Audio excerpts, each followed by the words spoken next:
तीरथ का है एक फल, संत मिले फल चार, सदगुरु मिले अनंत फल, कहत कबीर विचार। आज व्यास पूर्णिमा, आषाढ़ी पूर्णिमा अर्थात गुरु पूर्णिमा है। आज के दिन गुरु और शिष्य की महिमा का जमकर बखान किया जाता है। गुरु और शिष्य की परंपरा हिंदू धर्म में काफ़ी मानी जाती है और आज के दिन से बसंत ऋतु तक 4 महीनों तक संत और साधु ज्ञान की वर्षा करते हैं। लेकिन आज गुरु पूर्णिमा के पावन पर्व पर हम पहुंचे हैं संत आसाराम जी बापू आश्रम, जिनकी डंका दुनिया में बसती है। हम जानेंगे संत आसाराम जी बापू आश्रम में कि किस तरीके से गुरु की और शिष्य की महिमा गाई जाती है, किस तरीके से गुरु पूर्णिमा मनाई जाती है। एक खास दिन आषाढ़ी पूर्णिमा का ये दिन समूचे विश्व में खास अंदाज में मना। इस दिन को व्यास पूर्णिमा भी कहते हैं। इस दिन हर शिष्य का अपने गुरु से संबंध और भी प्रगाढ़ हो जाता है और जब शिष्य के पास अनमोल रत्न ब्रह्मज्ञानी संत श्री आसाराम जी बापू गुरु के रूप में पुरस्कृत हो तो फिर कहना ही क्या। हमारा कैमरा हर जगह तो नहीं, परंतु दुनिया के कुछ चुनिंदा आश्रमों में जरूर घूमा और पाया कि ब्रह्मज्ञानी संत श्री आसाराम जी बापू के शिष्य अपने गुरु प्रेम की मस्ती में इतने सराबोर थे कि उनका गुरु प्रेम आसमान की बुलंदियों से परे था। कहीं भजन संध्या थी तो कहीं निशब्द ध्यान, कहीं प्रेम को समेटती ये रंगोली थी तो कहीं दुनिया को कदमों में नापती पदयात्रा, कहीं ढोल नगाड़ों के बीच गुरु प्रेम में थिरकते कदमों का नृत्य था तो कहीं अपनों की तलाश में सीमा पार से आए हुए परिवारों व अन्य दरिद्र नारायणों के लिए भंडारा था। लेकिन इन सब में हमें सबसे ऊपर जो दिखा वो था गुरु पादुका का पूजन, जो सभी आश्रमों में, सभी केंद्रों में, सभी परिवारों में हर शिष्य के द्वारा किया गया था। ये प्रमाण है और करारा जवाब है उन सभी मंद बुद्धियों के लिए जो ब्रह्मांड पर राज करने वाले ब्रह्मज्ञानी संत श्री आसाराम जी बापू में दोष देखने की नाकाम कोशिश कर रहे हैं। सबसे पहले मोक्ष कुटीर का दरवाजा खुला। भक्तों ने श्री गुरु पादुका अपने सर पर रख व्यासपीठ तक ससम्मान कीर्तन करते करते पहुंचाई, जहां हजारों भक्तों ने श्री गुरु पादुका का दीदार किया।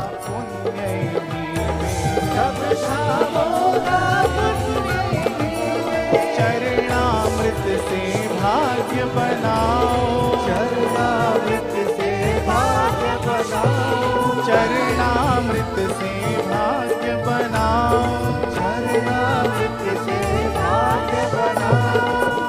चरणन की आरती गाओ, चरणन की आरती गाओ, चरणन की आरती गाओ, चरणन की आरती गाओ।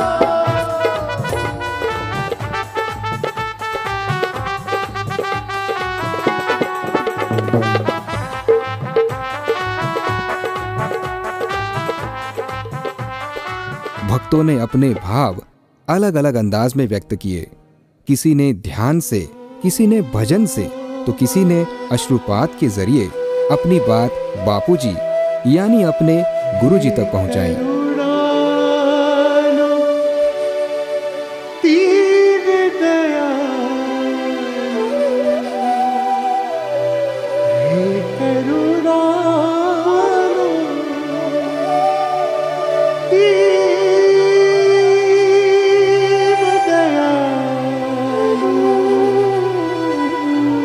दया करो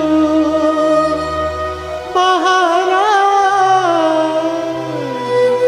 कृपा कृपा करो महाराज। भक्तों की श्रद्धा को देख ये साफ साफ झलक रहा था कि कोई न कोई अदृश्य डोर तो है जिसकी वजह से सभी शिष्य गुरुद्वार की ओर खींचे चले आए हैं। पूरी दुनिया जानती है कि पिछले 6 सालों से संत श्री आसाराम जी बापू जोधपुर की सेंट्रल जेल में शारीरिक रूप से बंद है। फिर भी शिष्यों की इतनी भीड़ ताज्जुब की बात थी। सभी अपने गुरु के प्रति प्रेम के पुष्प अपने अपने अंदाज में बिखेरते दिखे। सतगुरु मिलता है तो शिष्य का मंगल शुरू। सतगुरु का आदर अपने ज्ञान का आदर, सतगुरु का आदर अपने ध्येय का आदर। सतगुरुओं के नाम पर न जाने कई गुरुडम चले, कई सतगुरुओं का लांछन लगाने वाली आंधियां चली, फिर भी सतगुरुओं की पूजा होती चली आ रही है, हो रही है और होती रहेगी। जब तक मानवी को सत्य ज्ञान का आदर है तब तक सत्य स्वरूप में जगे हुए महापुरुषों का आदर और पूजन होता ही रहेगा।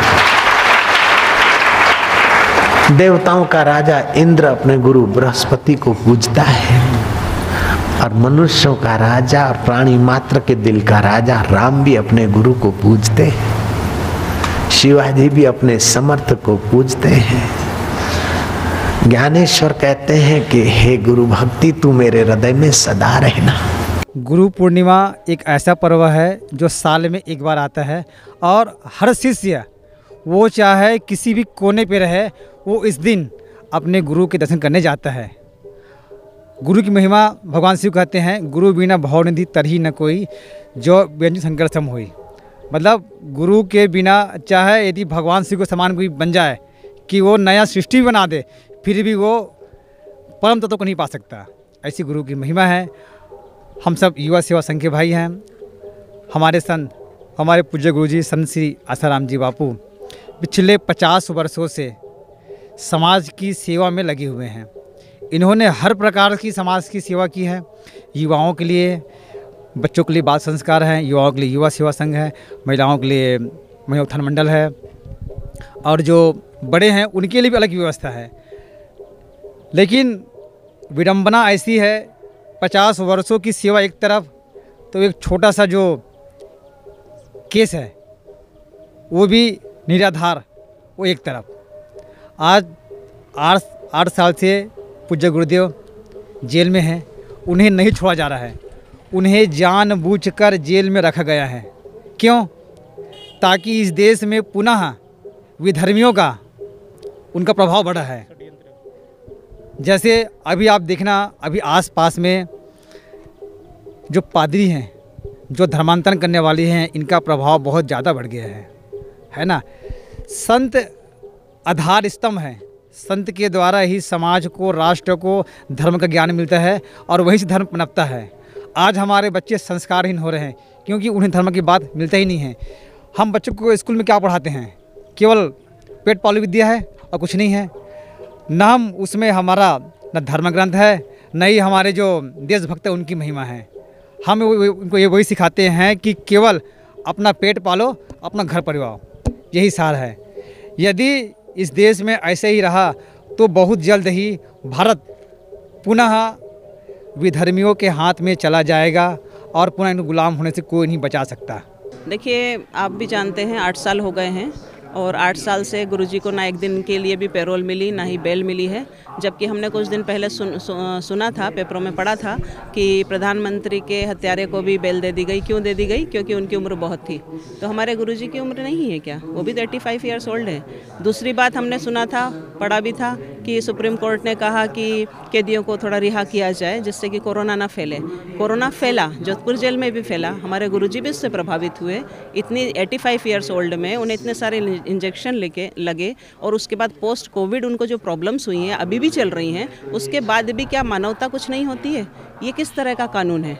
5 साल के बाद कानून ने भी बोलते हैं, हमने वकीलों से सुना है, समझा है जिस चीज़ को, कि अधिकार हो जाता है बेल का। पैरोल तो एटलीस्ट दीजिए, लेकिन पैरोल भी एक दिन के लिए नहीं दी जा रही है। आज तो हम जहाँ जाते हैं वहाँ लोग हमें बोलते हैं कि आपके गुरु के लिए कितना बड़ा षड्यंत्र चल रहा है। बोले हमने कभी इतिहास में भी ये नहीं पढ़ा, आज देखा भी नहीं है कि कभी इस तरह का होगा कि 8 साल में एक दिन की भी पैरोल नहीं मिलेगी। तो ये कितने बड़े आश्चर्य की बात है। जिन महापुरुष ने, जिन संत ने आज समाज को क्या नहीं दिया, बच्चों के लिए बाल संस्कार। अब बाल संस्कार केंद्र क्या होते हैं? बच्चों को उसमें अच्छे अच्छे संस्कार दिए जाते हैं। माता पिता चाहते हैं कि हमारे बच्चे बाल संस्कार केंद्र में जाएं। युवा सेवा संघ में युवान आज आध्यात्मिक उन्नति में लगे हुए हैं। हमारे गुरुजी से दीक्षा लिए हुए युवान को आप कहीं भी गलत संगति में नहीं देख सकते। महिला उत्थान मंडल में बहनें, महिलाएं, उनकी आध्यात्मिक उन्नति हो रही है। घर परिवार में इतने अच्छे से रह रहे हैं कि जो सास बहू के झगड़े थे वो खत्म हो गए हैं। ऋषि प्रसाद गुरुजी का ऐसा सत्संग है उसमें कि आज कोरोना काल में भी शारीरिक रूप से कैसे स्वस्थ रहें, मानसिक किस तरह से स्वस्थ रहें, आध्यात्मिक उन्नति कैसे हो, इस तरह का ऋषि प्रसाद हर महीने आश्रम से निकलता है। समाज की इतनी ज़्यादा सेवा करने वाले, और जैसे बाहर की पाश्चात्य संस्कृति से आप जानते हैं कि हमारे युवान कितने प्रभावित हो रहे हैं। जो 14 फरवरी को वैलेंटाइन डे मनाते हैं, उसके लिए गुरुजी ने उनको रोकते हुए उनका शरीर स्वस्थ रहे, गलत संगति में न पड़े, संयमी रहें, उसके लिए उन्होंने मातृ पितृ पूजन दिवस चालू करवाया, जिससे कि बच्चे माता पिता की पूजन करें और उनसे माता पिता का आदर करने से वो एक अच्छे रास्ते पर चलेंगे, क्योंकि माता पिता का आदर करेंगे, उनकी आज्ञा मानेंगे तो कभी गलत रास्ते पर नहीं जा सकते। ऐसे ऐसे इतने अच्छे चीज़ें गुरुजी ने हमारे समाज के लिए दी है। लेकिन समाज नहीं कहेंगे, समाज तो आज भी गुरुजी के गुणगान गाता है, लेकिन गुरुजी को इस तरह से जो 8 साल से रखा गया है बिना किसी सबूत के, एक भी सबूत अभी तक सिद्ध नहीं हुआ, उसके बाद भी उनको रखा गया है। ये कितनी बड़ी इस कलयुग की, कहना चाहिए 21वीं सदी की कितनी बड़ी त्रासदी है एक संत महापुरुष के लिए। दिख ही रहा है, आज कोरोना जब हुआ, गुरुजी जब से बाहर आए, इतना तेज़ी से कोरोना ख़त्म हुआ, सब साधक आश्चर्य कर रहे हैं, लोग आश्चर्य कर रहे हैं। जितनी तेज़ी से बढ़ा था बोले उतनी तेज़ी से चला गया, क्योंकि हमने गुरुजी से प्रार्थना की थी कि गुरुजी समाज में बहुत लोग ख़त्म हो रहे हैं, कोरोना बहुत तेज़ी से बढ़ रहा है। और उसी के बाद पता चला कि गुरुजी ने उसको अपने ऊपर ले लिया, बाहर आ गए, कोरोना में हॉस्पिटल में एडमिट हुए, उनको आयुर्वेदिक ट्रीटमेंट नहीं दिया गया। लेकिन उसके बाद भी 3.7 हीमोग्लोबिन होने के बाद भी, 85 ईयर्स ओल्ड होने के बाद भी आज हमारे गुरुजी हमारे समक्ष हैं, हमारे सामने हैं। ये हमारे लिए बहुत बड़ी बात है, ये किसी चमत्कार से कम नहीं है। आप खुद सोचिए, हीमोग्लोबिन पहले 11 था, 8 हो गया, 5 हो गया, 3.7 हो गया। इस स्थिति में व्यक्ति या तो कोमा में चला जाता है या तो उसकी डेथ हो जाती है। लेकिन ये कितना बड़ा चमत्कार है कि गुरुजी आज हयात हमारे बीच में हैं। तो ऐसे महापुरुष के लिए हम तो आपके माध्यम से, आपके चैनल के माध्यम से हम अपील करेंगे, सरकार से अपील करेंगे, कानून से अपील करेंगे कि हमारे गुरुजी को एटलीस्ट पैरोल तो दीजिए जिसके वो अधिकारी हैं। अच्छा है कि आप ये बात लोगों तक पहुंचाने का कार्य कर रहे हैं, साधुवाद है आपके चैनल को। ये चीज़ें, ये बात हमारी हर जगह पहुंचाइए कि हमारे गुरुजी को क्या पैरोल लेने का अधिकार नहीं है? क्या वो भारत के नागरिक नहीं हैं? क्या उन्होंने समाज के लिए कोई हितकारी कार्य नहीं किया है जो उन्हें इस तरह से त्रासदी दी? गुरु की महिमा इतनी है कि जिसको भी बूंद भर मिल जाए, हम लोग भजन में भी गाते हैं, तेरी एक बूंद मिल जाए तो जीवन सफल हो जाए। तो गुरु की महिमा इतनी अपरंपार है। मैं खुद इसका बहुत बड़ा उदाहरण हूँ कि मुझे गुरु की कृपा मिली, उनके दर्शन मात्र से ही मुझे इतना परिवर्तन आया कि मेरे जैसा मैं व्यसनी आदमी था, वो गुरु की महिमा इससे, और मैं सभी प्रकार के व्यसन करता था। वो सारे व्यसन एक गुरु ने नहीं कहा कि मुझे दारू छोड़ दे, मुर्गा छोड़ दे, ये सारी चीज़ छोड़ दे। उन्होंने कहा तू ये दीक्षा लिया है तो तू वही आचरण करना जो दूसरों से तू अपने लिए अपेक्षा करता है। गुरु ने एक छोटी सी बात कही थी कि आप वही आचरण करो जो अपने लिए दूसरों से चाहते हो। उसमें कितना समाया है, व्यापक है गुरु की महिमा। गुरु की महिमा भगवान राम ने भी गाई है, वशिष्ठ की सेवा करते हुए सुबह उठ के, दोनों भगवान के अवतार थे और आए हैं, उन्होंने किया है। आज हम इस कली काल में हम अपने बापूजी को देखते हैं, गुरु की महिमा। बापूजी, अब आप प्रत्यक्ष देखिए, आपके कैमरामैन पीछे कवर कर रहा होगा कि बापूजी सशरीर यहाँ पे उपस्थित नहीं है। बापूजी जेल मंदिर में हैं, फिर भी यहाँ पे जो हमारे जिनको प्रसाद मिला है गुरु का, थोड़ा बहुत भी प्रसाद जिसने चखा है, वो आज इस यहाँ पे इस जो पानी बरसात के समय में भी यहाँ पे आकर के गुरु के द्वार में मत्था टेकने आए हैं। ये गुरु की महिमा, इससे बड़ी और कुछ नहीं हो सकता। तो ये थे संत आसाराम जी बापू में किस तरीके से आज का विश्व कल्याणकारी पर्व गुरु पूर्णिमा मनाया जा रहा है।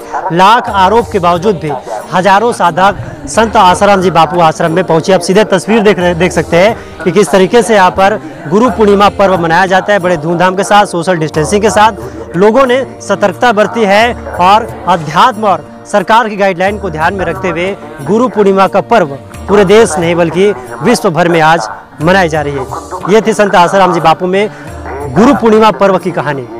तब तक आप देखते रहिए RJ news. Camera person Hitesh Sahu के साथ आरजे टिकेश वर्मा, रायपुर, छत्तीसगढ़।